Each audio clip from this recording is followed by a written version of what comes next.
Oh my goodness. What a morning and afternoon of trial it has been in Kenosha, Wisconsin. And this is not over. It is just time for a lunch break. We have so much we need to unpack here. I'm going to bring in Court TV anchor Ted Rowlands. He is live in Kenosha, Wisconsin, outside of the courthouse, watching along with us as this has been happening. Ted, first, just your overall impressions of what we just saw on the cross, please.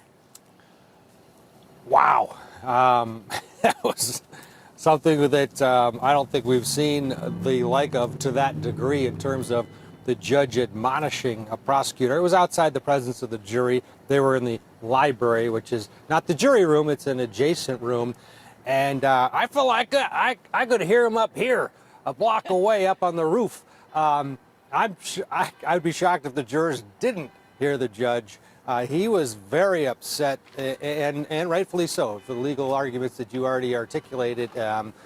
Really amazing. And then, you know, the cross itself, he's trying his best to keep, it seems, Rittenhouse on the stand for as long as he can. And I would assume that after this lunch break, we're going to see a bit of the same. But wow, Julie, I have never seen that type of a back and forth, and a prosecutor that stands right up to the judge and continues to fight. It was something else. It sure was, Ted, and that is not good. I was saying here at headquarters to my colleagues here that prosecutor better watch it, because he was really borderlining on being disrespectful to the judge and possibly, you know, putting himself in a position where the court could, you know, hold him in contempt if he was going to keep it up the way he kept interrupting his honor and wanting to argue with him. And I have a theory here. I want to bounce this off of you, please, Ted. We saw two things this prosecutor did wrong. I mean, he was wrong absolutely 100%, commenting on Kyle Rittenhouse's constitutional right to remain silent. Totally improper, totally impermissible, but he did it anyways. And then when he violated the pretrial ruling and talked about propensity evidence that had been excluded, the court told him not to. He did it anyways, wrong again. But notice how the defense did not move for a mistrial either time. My legal theory as to why is because I think they are winning this case and don't want the mistrial to happen, because then the state gets a second bite at the apple. What do you think, Ted?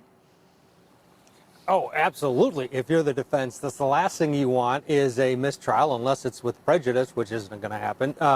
It's almost as though maybe this was a ploy by the prosecutor, knowing he's going down, and they would love a redo. Right. I would assume at this point. Even before Kyle Rittenhouse took the stand, there was this question: do you put him on because you're winning? You know, was this a risk that they didn't need to take? That's how this trial's been going, and it's astounding. And here we are, and I would argue that at least for now, Rittenhouse is holding up on cross-examination. Ted, you made such a great point. I'm so glad you said this. And I actually had a few of our really wonderful Court TV viewers who have been watching this case day in and day out, paying attention to the evidence, and they tweeted at me the same thing. Do you think that Thomas Binger could be doing this on purpose?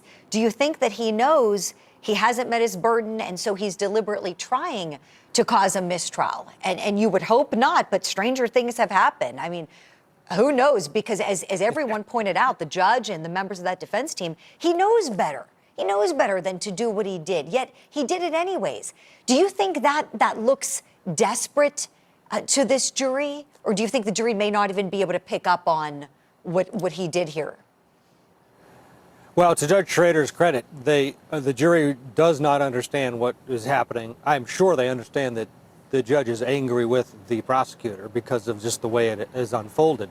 But I think there's a risk that he has, the way he is combative with the judge, even when the jury's there. I can tell you, by being in the courtroom and watching this jury react, I would assume that not every one of the members of that jury appreciate the way that the prosecutor has been behaving, if you will, in terms of his fighting back with the judge, just little things. I've not seen a prosecutor act this way in a courtroom with or without the jury ever. I'm with you, Ted. It's very disrespectful, very disrespectful. And let's take a look back at that moment where the judge admonished him. And again, this is outside the presence of the jury. He knows if you're going to go into something that's been excluded in a pretrial order, you better ask the court, you better get permission. This is ridiculous. It wasn't excluded, Your Honor. You know why it was excluded in the first place? Because it was propensity evidence. That is exactly what 90404 is designed to prevent. You're talking about his attitudes. His attitude is he wants to shoot people. Now, I've admitted that kind of evidence in other trials when it's been appropriate. I didn't admit it in this case because, to me, what I've heard in this trial, and by the way, Mr. Richards absolutely correctly points out that just hours ago, I said I had heard nothing in this trial to change any of my rulings. So why? Testimony, Your Honor. Pardon me? That was before the defense testimony. Don't get brazen with me. You knew very well. You know very well that an attorney can't go into these types of areas when the judge has already ruled without asking outside the presence of the jury to do so. So don't give me that. That's number one. Number two, this is propensity evidence. I said at the time that I made my ruling, and I'll repeat again now for you, I see no similarity between talking about wishing you had your AR gun, which you don't have, so that you could fire rounds at these thought to be shoplifters, and the incidents in these cases, which are not, there's nothing in your case that suggests the defendant was lying in wait to shoot at somebody or reflecting upon the shooting for a vast amount of time. Every one of the incidents involves matters that involve seconds in time. So I commented at the time, I don't see the similarity, and I don't see the similarity now. If it's not similar, that's the whole rule. Those are all the exceptions to 90404. Check the authorities. Wigmore and evidence. Judge Weinstein, Colonel McCormick. It's the prior act has to bear the signature of the accused, or it has to be so similar as to suggest it's a common plan or something like that. You have an incident where he's making comments about some alleged shoplifters versus crimes that involve instantaneous actions, whether premeditated murder or whether self-defense. That's for the jury to decide. But I don't see the similarity. I said it couldn't come in, and it isn't coming in, no matter what you think. Whoa, Judge Schrader not mincing words there, Ted. You know, watching this, you made a great point. The jury isn't privy to all of this, so they're not really seeing what looks to me like kind of a desperate attempt by Tom Binger. And I don't know why he is doing this, because he has a lot of material he can cross-examine Kyle Rittenhouse on. He's got tons of photos and video evidence and so many things he can show this jury and cross him on, but yet he does this, and he's doing things like that moment where he was asking him about guns and video games he plays. Are you kidding me? What did you think when you heard that, Ted? Yeah, when he went down that road saying, oh, you and your buddies, that you play those video games and they have AR-15s that just try and kill everybody. I thought Kyle Rittenhouse was very honest with it, said, yeah, well, they have all kinds of guns. And you got the feeling is like, all right, the kid plays video games. And then he said, yeah, but that's a video game. We should also point out, Julia, that what they were talking about that was not allowed in, that Binger seemed to be getting at, was a piece of cell phone video that Kyle Rittenhouse he's videoing, or he's with somebody who's videoing a group of people coming out of a Walgreens drugstore, and it appears, or maybe a CVS, appears though they're shoplifters, and he's sitting in this car and he says, oh, I wish I had my AR-15. That the prosecution desperately wanted in. And Judge Schrader said no. He sort of left the door open, said when we get to, if it changes, then maybe I'll reconsider. And Binger just went for it. He went for it today, and he had to have had the uh-oh feeling when he started down that road. And then, of course, boom, Dad was mad. And I think everybody picked up on that, including the jury. Oh, yeah. And I'm glad you gave us that context, too, Ted. You're really the perfect person to talk to about this. You head up our documentary team here at Court TV as well. You produced that beautiful documentary, Chaos in Kenosha, that really tells the full story. And this incident that you just explained to us, it was not something that happened that night. This is weeks prior to this incident, right?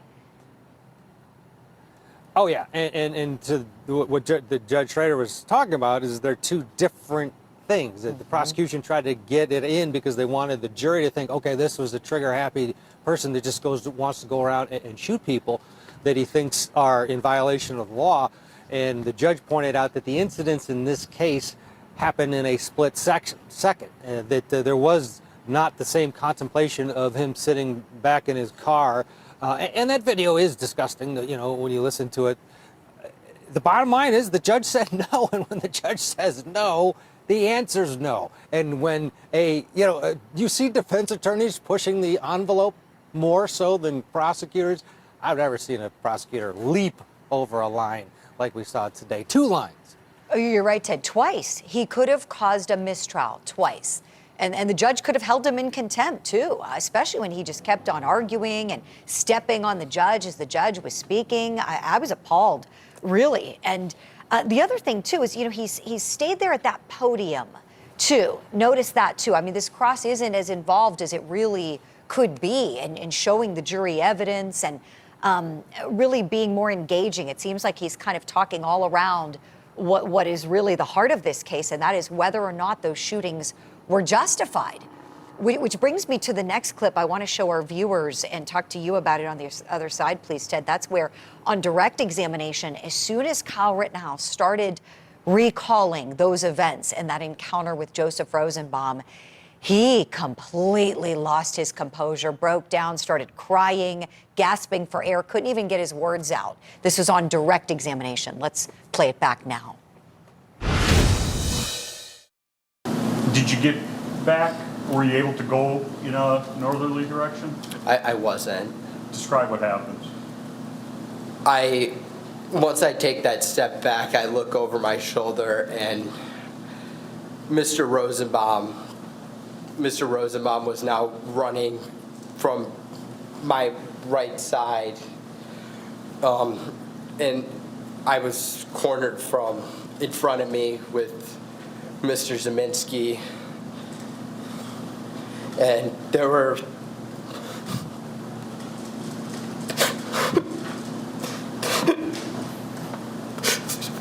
three people right there. Take a deep breath, Kyle.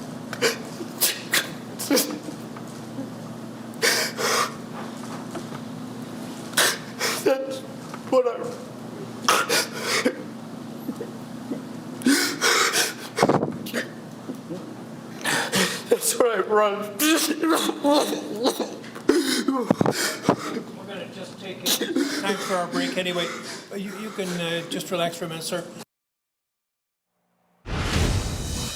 Good move by the judge there, sending that jury out, letting Kyle Rittenhouse maintain his composure, because really that's not fair to either side for anybody to sit there and watch him hysterical like that. Ted, what did you think when you saw that and at the point in which it happened? It is shocking because he was so composed to that point, to the point where I was thinking, all right, it's coming off a little arrogant there, Chief. He's Mr. 18-year-old medic, and he was treating people on the scene. He advised someone to go see your doctor, check it. I mean, it was coming across as being a little bit too polished, if you will, and so confident. And then, boom, right away, now he's an 18-year-old, I would say, boy on that stand. And, some people said, oh, is he acting? I'm sorry, if he's acting, then give him the Academy Award, because that was a real breakdown for this young man under the pressure, recounting that moment. And I think the bottom line is, as uncomfortable as it was for Kyle Rittenhouse, it was good for him, because I can't imagine that there's some empathy from jurors. Our Chanley Painter was in the courtroom when that happened, and I can't wait to hear what she has to say about the jury reaction to all of that. I'm glad you mentioned that, Ted. We'll definitely ask Chanley about that when we speak with her. And as you were speaking and describing all that, we were showing some video of Kyle Rittenhouse's mother, who, if you're watching from home during the broadcast, we're going to periodically show you. We have a camera angle position that is seeing her, and she was holding her head in her hand and crying as well as she's watching her son. And it'll be interesting to see if Chanley's able to tell whether or not they were looking at each other, if they locked eyes at that moment. Hard to know, and I'm certainly no doctor, not pretending to me, but I'll tell you what I thought when I saw it, Ted. I thought that looks like PTSD, because no matter which way this case goes, I mean, this is so horrifically tragic, this case, he will live for the rest of his life knowing he took the lives of 2 other men. Even if it's found to be justified under the law, it's still something morally so tough, I'm sure, for any human being to reconcile with. And so I would be curious to know if any psychologist or psychiatrist watching this case closely would think this looks like what he's exhibiting, because that's what I was thinking as I was watching it. Thoughts on that, Ted? Yeah, I think you're spot on. There's so much pressure here on this young man. That's the one bottom line. He's 18 years old. He was 17 when all this happened, and that's part of this case. And I think it'll be part of the consideration by the jury at the end of the day. But we saw all of that pressure just release in that moment, and it didn't seem to be a question that one would think, oh, this is really going to trigger him. This was just the beginning of him describing it. But to your point, I think he has some issues that have been bottled up during the practice of this of this testimony, and it bubbled out on full display. Yeah, no doubt. There's trauma that he experienced, no doubt. And in the documentary that you put together, Ted, you and your teammates, you really see that when he goes into that room with his mother and police are there, and how he is hysterical then. And we heard some witnesses testify about how upset he was as soon as these incidents occurred. So we'll see ultimately what effect this has on his case in the end, and we're still not done. But really, really insightful analysis from you, Ted, as always. Thank you